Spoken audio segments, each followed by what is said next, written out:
The story starts off with the narration saying that the 10,000 great mountains were forbidden to all the practitioners of Mirim and sacred to the demonic cult. We can see a lush jungle with mountains and ravines. The moon glistens in the night sky and is reflected of a bunch of leaves.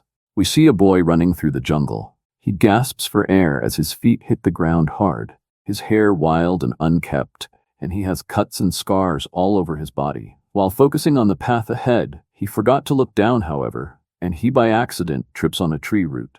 The boy looks down to soften the fall. However, he falls down a huge wall of dirt. He trips over at the top, rolls over, and then lands of the hard ground on his back with a thud. A gasp of air escapes his mouth as he is momentarily winded from the sudden impact. He attempts to get up quickly, cursing the landscape for its sudden inclines and declines, and complains that his body is weakened after running for a long time. His head is down, and he attempts to lever himself up with his hands.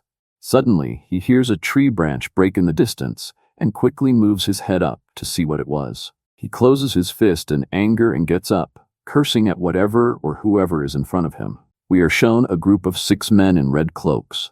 They are scattered around and inside a tree as they stare at the boy as if he was their prey. The boy screams at the cloaked figures, asking if they were behind everything. His eyebrows turn down and he grits his teeth, calling them all scoundrels. One of the cloaked figures, who is standing on a tree branch, tells the boy that he must be very exhausted after running for so long. He calls the boy young Master Cheon. The other cloaked man laughs, and the cloaked man far on the left tells the boy that he was running for so long, he nearly fell asleep from chasing him. The cloaked men are still gazing at the boy, not letting him get a chance to escape again. They all take out their swords and start to point at the unarmed boy. In desperation, he asks himself what he has done to deserve all of this injustice, and admits that he is too exhausted to run anymore. All the swords turn to him, ready to strike at any moment. He shouts out to the cloaked men once again. This time he asks them why they are doing this, as he has no intention of entering the academy. He admits that he had no chance even if he had entered the academy. His expression is serious now, as he stands firmly. A cloaked man responds with a glint of murder intent in his eyes, explaining that it doesn't matter he gave up the academy, or if his fighting technique wasn't a high level. There is no other way, as you are a potential heir, he says. The man beside simply tells the boy to give them his neck, so this all can be finished quickly.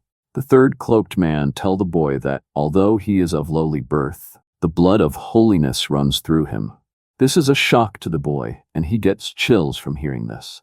The boy is furious that they have slandered his mother's name. He knows that they all have no intention of killing him painlessly, even if they say they will. He slowly starts taking out a hidden knife from his clothes and tells himself that, even though he stands no chance, he is not going down without a fight at least. A cloaked man is a little surprised that the boy is preparing to fight in the condition he is in, and asks him if he was taught to fight by Guard Zhang.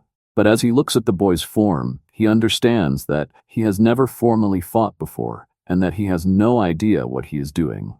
But he can't take him lightly, since he has the blood of holiness running strong in him.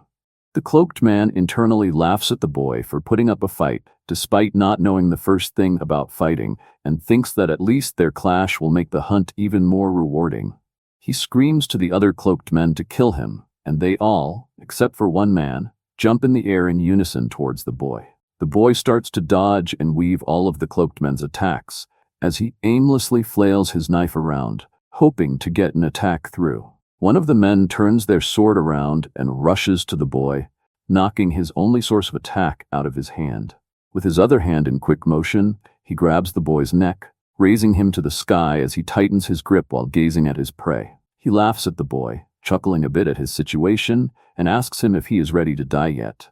But the boy has a trick up his sleeve. The slowly but carefully reaches to his back and reveals another hidden knife. The cloaked man furthest from the front sees the glint from the knife and tells the man choking the boy to watch out as he has a secret knife, but he is too late. The boy drives the blade deep into the cloaked man's neck, and blood comes pouring out like a river. The group of 5 men now are all shocked, as they didn't expect there'd be fatalities during his mission. The stabbed man falls to the ground on his knees as his body starts to turn cold from the lack of blood. The boy falls to the ground. He chuckles back at the dying man, shouting to him that it serves him right for being overconfident. The group all wonder how an untrained boy was able to kill a member of the stealth squad, and they start to think his wild flailing earlier was just a ruse to get them all to underestimate him. They all get ready to attack the boy again, and one of the cloaked men thinks that it's impressive that the boy can be so shrewd in the face of death, and that he would have been extremely powerful if he were to have undergone formal training. One of the cloaked men can no longer wait and rushes in with his sword ready to strike. While the boy was focused on the sword, the cloaked man goes for a knee kick. The impact shatters a few of the boy's teeth and knocks him down to the ground. The man says the game is now over and thrust his sword down into the boy's stomach area, not giving the boy any time to react. He screams out in pain as the sword pierces an organ and he begins to choke on his own blood. The man, now standing on top of him, asks how it feels to have a hole in your stomach. The boy, who is grabbing onto the dirt to distract himself from the pain, now tells himself that he is out of tricks. But he is happy that he was able to take one of them down with him. The cloaked man continues the onslaught, resting his foot down on the gash he left in the boy's stomach, proclaiming that he can't die yet, as he wants him to suffer for as long as possible. Suddenly, a huge flash of yellow light appears. The cloaked man stares at the burst of light, watching it as it gets closer and closer to him. Without having any time to react, the beam of light instantly disintegrates the top half of his boy, killing him instantly. The blood spatters all over the place, and the three men around him don't know what to do next, as they have no idea where the beam of light came from. The boy looks at the corpse on top of him as it begins to fall over. The two cloaked men are stunned, as they have never seen anything like that flash of light before. Someone steps out from the bushes, revealing a white and blue-colored shoe. A cloaked man senses him and quickly turns around, alerting everyone to do the same. They all look at the mysterious presence that has appeared out of seemingly nowhere. The person is revealed to be a young-looking boy, wearing a white and blue jersey with black pants and what looks like goggles. There is a bright blue aura surrounding him, and there are multiple electricity sparks that are flowing around his aura as well. He stands there confidently, with his hands crossed, smirking. A cloaked man looks at the person in front of him, wondering what his strange attire is. The mysterious boy begins to move his hands, getting ready to attack, but the cloaked men are ready for him. They sprint towards the boy with their swords ready to swing. The boy is still standing there unfazed, and he lets out another small smirk as he unleashes another blinding light that rips through the cloaked man. The two remaining men are unable to process what is happening right now. The boy disappears in a flash and starts to surround the two remaining men. The one cloaked man looked behind him to see his final friend and captain being taken out in a second.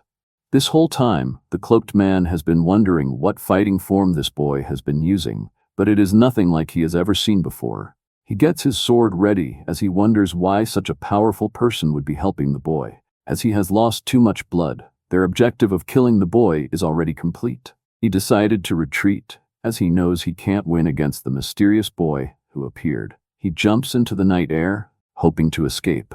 The boy lifts his hand up, now fully blue, almost like his body is made of electricity. The cloaked man is torn to shreds in an instant and falls to the ground with a big splat. The runaway grins, knowing that although they will have killed him, they were all killed as well. As he begins to lose consciousness, when his eyes close, he hears a voice saying that it looks like his noble ancestor is in a good mood, despite bleeding to death. He opens his eyes slowly, wondering what the voice is talking about. He looks at the boy in front of him as his vision starts to get blurry. Many questions flash the runaway's mind at this moment. Who is he? What does he mean? Is he going to kill me? The boy complains that he has already been found as he presses a few buttons on his watch. He reveals a strange metal object, telling the runaway boy that he wanted to come earlier to teach him how to use it. He is unfortunately out of time now, as he might die of blood loss if he doesn't hurry. He takes out the strange object and inserts it first into the boy's neck, and then into the boy's chest.